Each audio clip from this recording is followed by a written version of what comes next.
listening to me. This is Stochastics Chapter 1, Experiments and Events.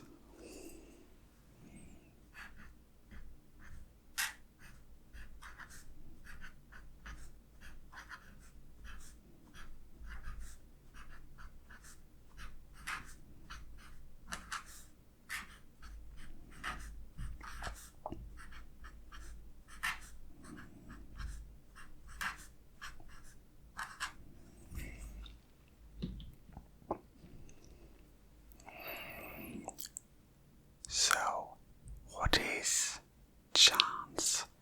What is randomness? We all have somewhat of a grasp on that, but it's really hard to define it properly.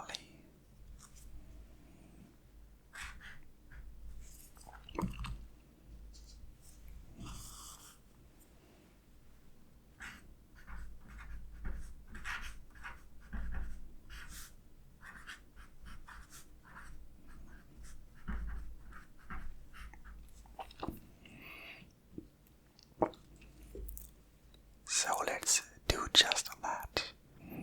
A random experiment or short experiment is a procedure where you cannot predict the outcome.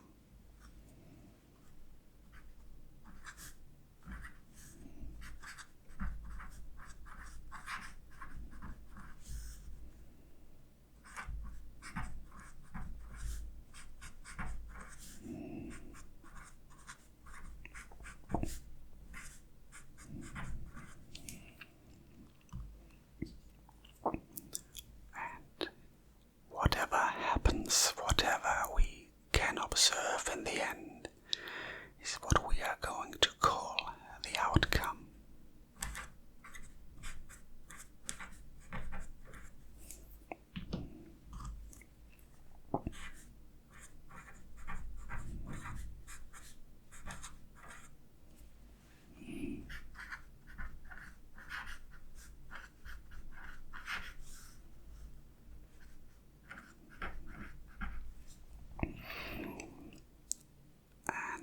When I say that the outcome cannot be predicted, that does not exclude us from knowing what could happen. We may be able to list all the possible outcomes, but until the experiment has concluded, we have no way of knowing what the actual outcome will be, no matter how often we repeat the experiment.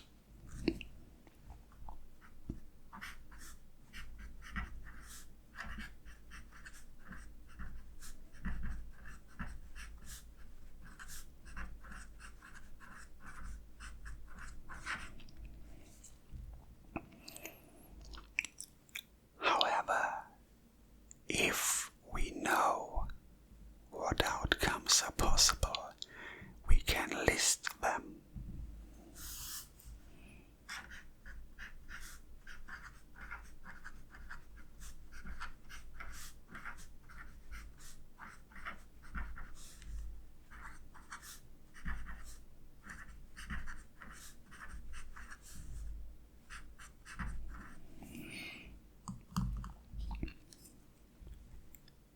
We call that the sample space.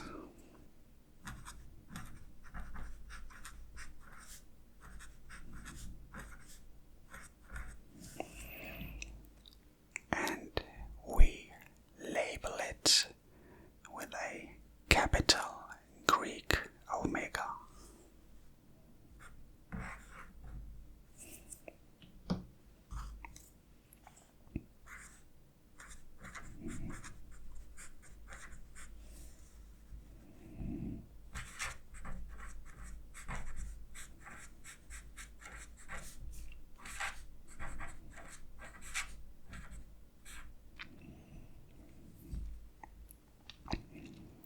So, for example, take a common 6-sided die and we throw that. We are all smart enough to deduce that the numbers from 1 through 6 can turn up.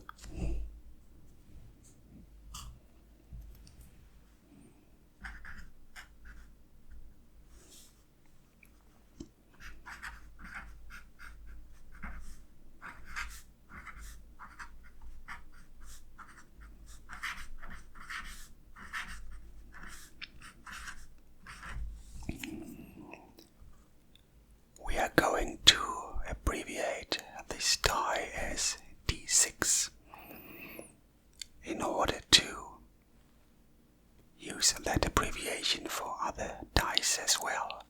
So for example, a 20-sided die would be a D20.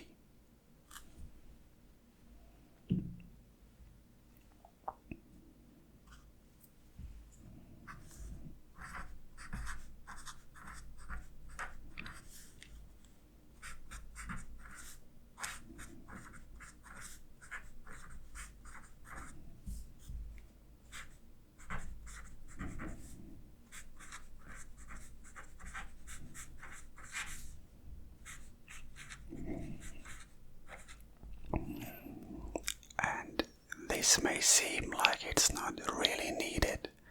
What else would we observe if we're rolling a die? But we're going to note it down anyway.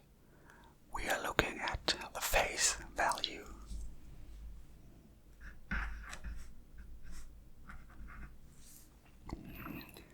And the possible face values are, of course, very obvious.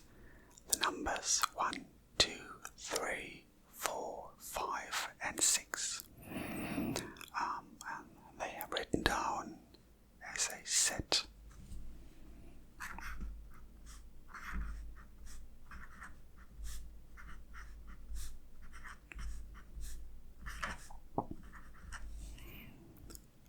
And while there is no rule that these items have to be ordered in any way, it does of course make sense for us to order them 1 through 6.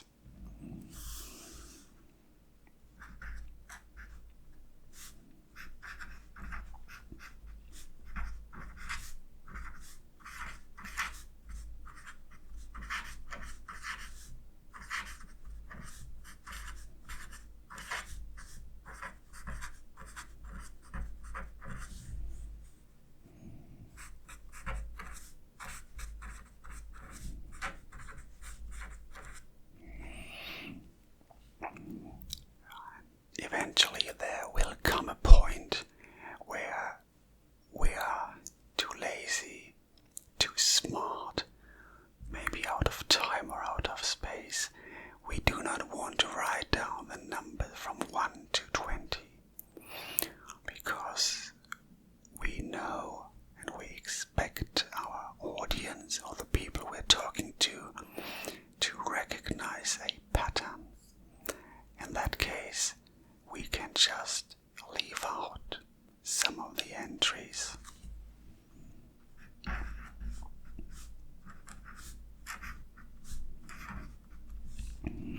So we're going to start by listing the numbers 1 and 2, and then adding a couple of dots.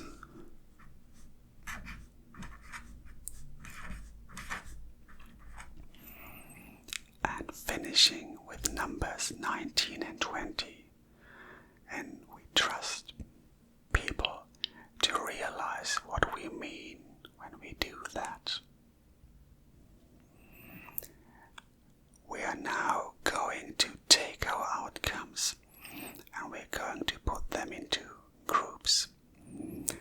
These groups may come about because we might be playing a game where there's certain rules.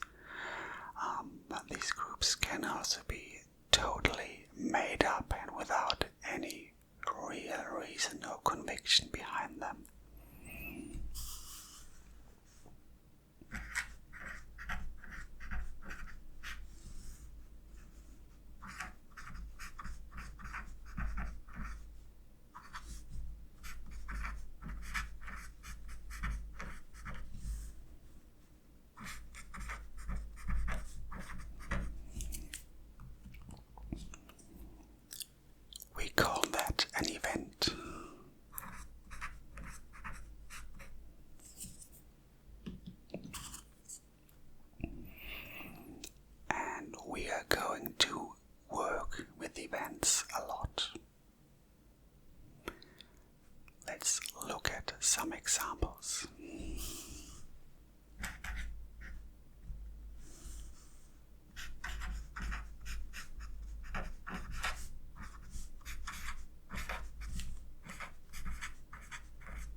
items after this will take the d6 as the basis.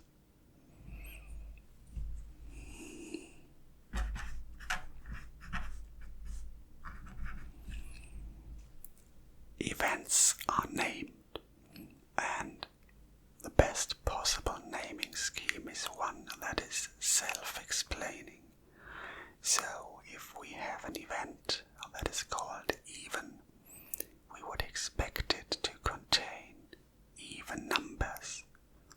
For a d6, that would be the numbers 2, 4 and 6.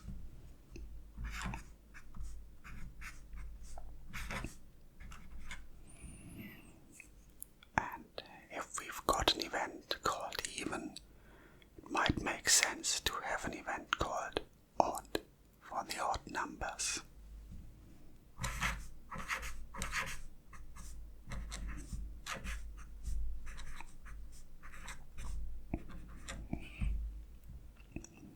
Maybe we like prime numbers.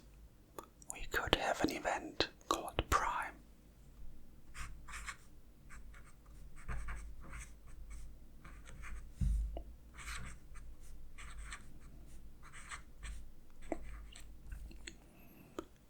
Which contains the prime numbers 2, 3 and 5. Now, events do not have to be named in a way that is self-explanatory.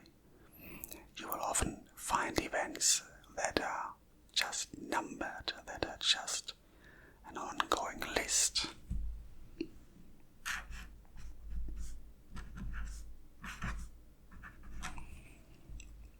So you might have an event that's simply called A. Why not?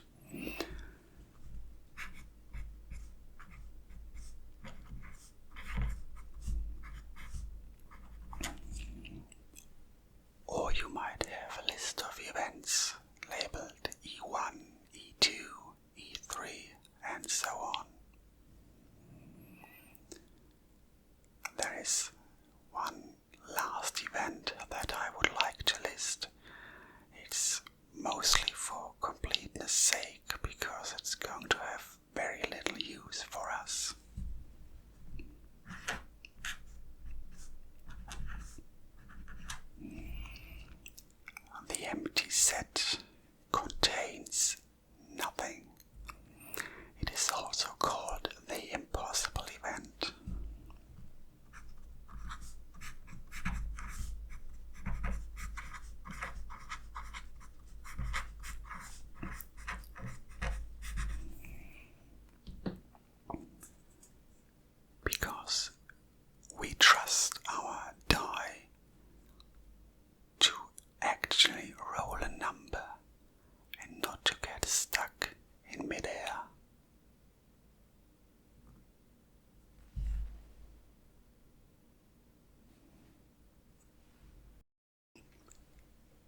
small bar on top of it.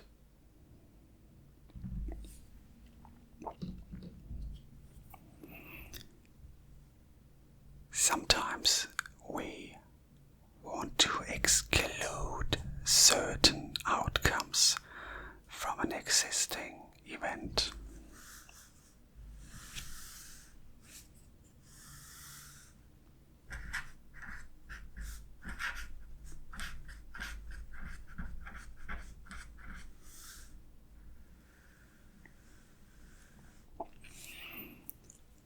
And we call that a set difference.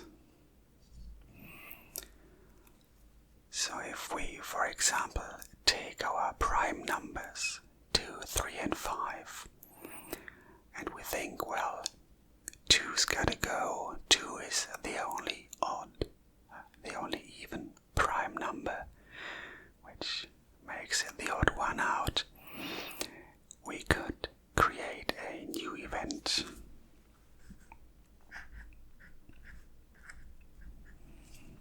And we're gonna call it E2.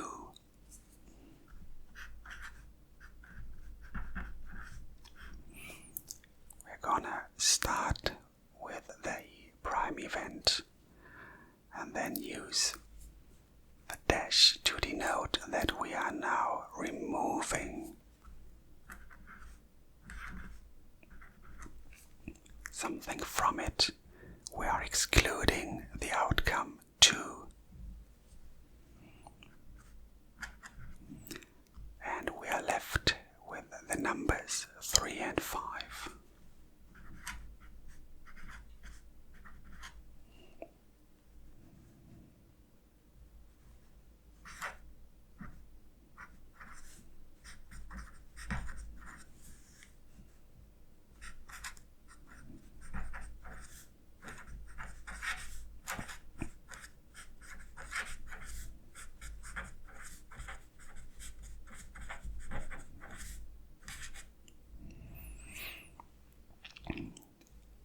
We can, of course, exclude more than just one outcome.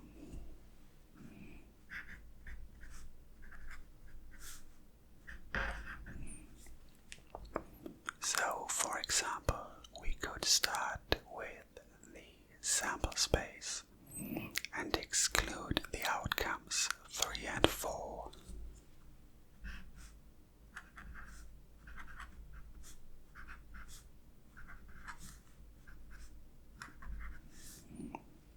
Which would leave us with the numbers 1, 2, 5 and 6.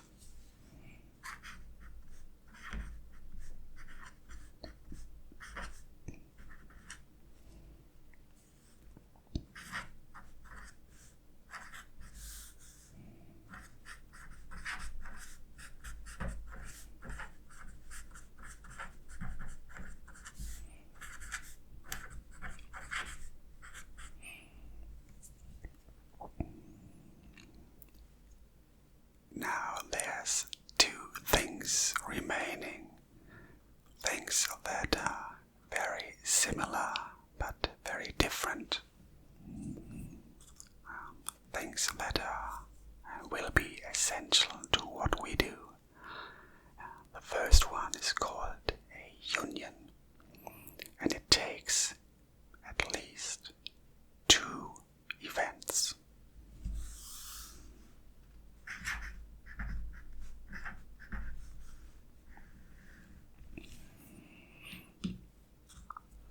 And I'm going to visualize what happens, so bear with me.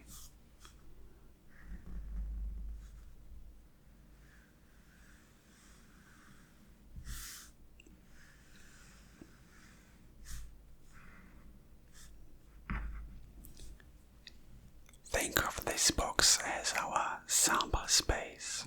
We are rolling a 6-sided die. So I'm going to put the outcomes 1 through 6 into that box. I'm going to put them in a special order so that my visualization will work.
union, meaning 2, 3 and 5 are part of it, but also 1, 3 and 5. 3 and 5 are counted just once. They do not appear twice.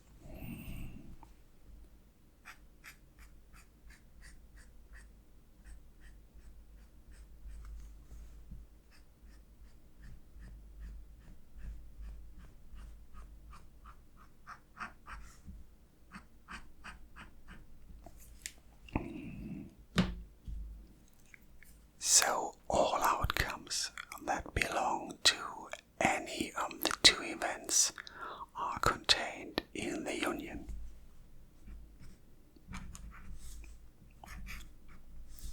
One, 2, 3, and 5.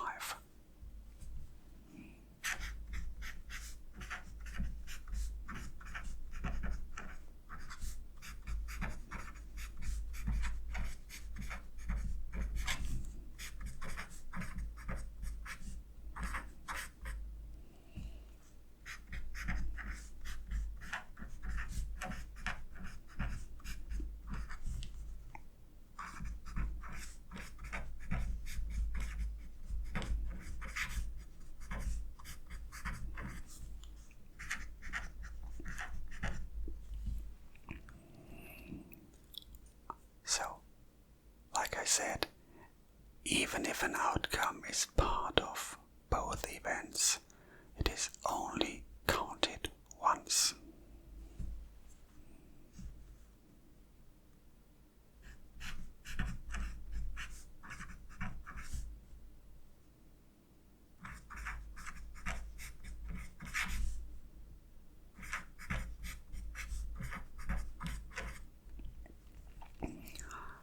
And to give you another example of a union,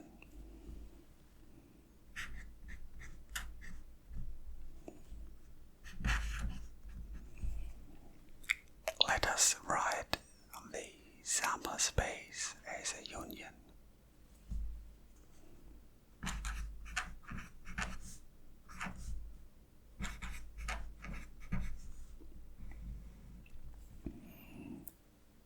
The union of the even numbers and their complementary event is the entire sample space.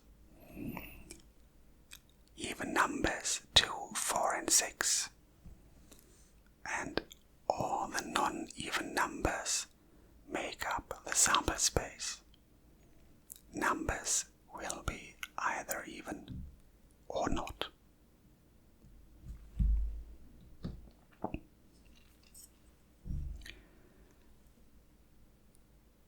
Now, similar to the union, but really entirely different, is the intersection.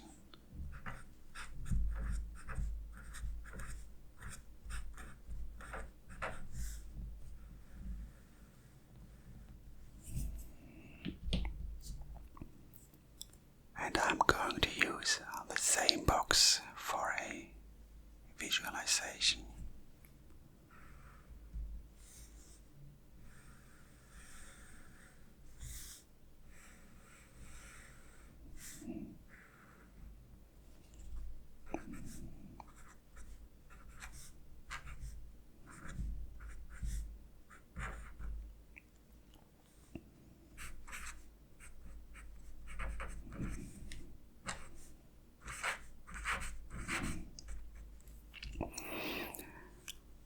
And I want to point out this choice of symbols for union and intersection is a major grievance for me and for my students, and probably for everyone who starts this topic.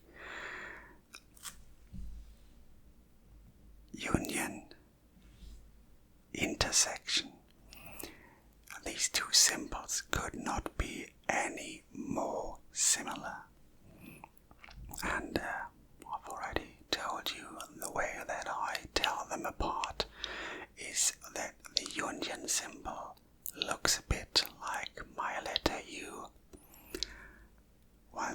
intersection symbol just doesn't.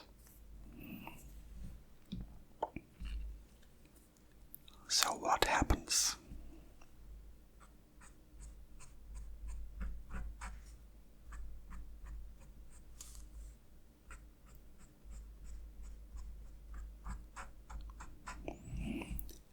If we form the intersection of events prime and odd, we take only those outcomes that belong to both events.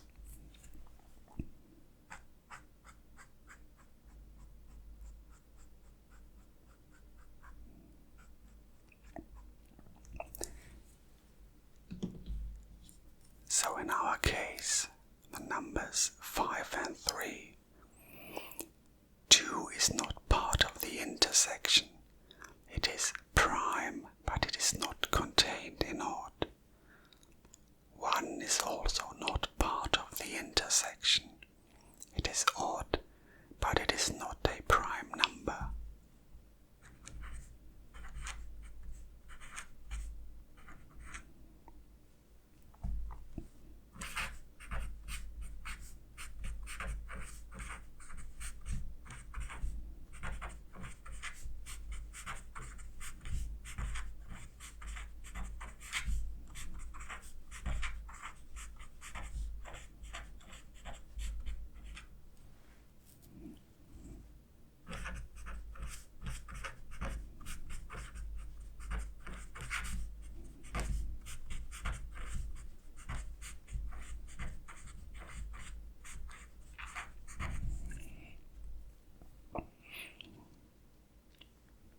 Now, with intersections, there is the possibility that you have two events that have nothing in common.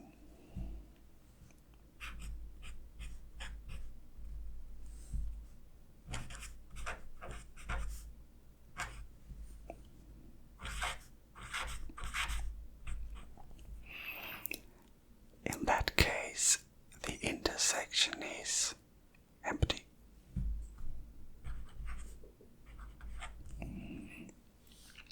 That is totally viable, totally valid. That can happen.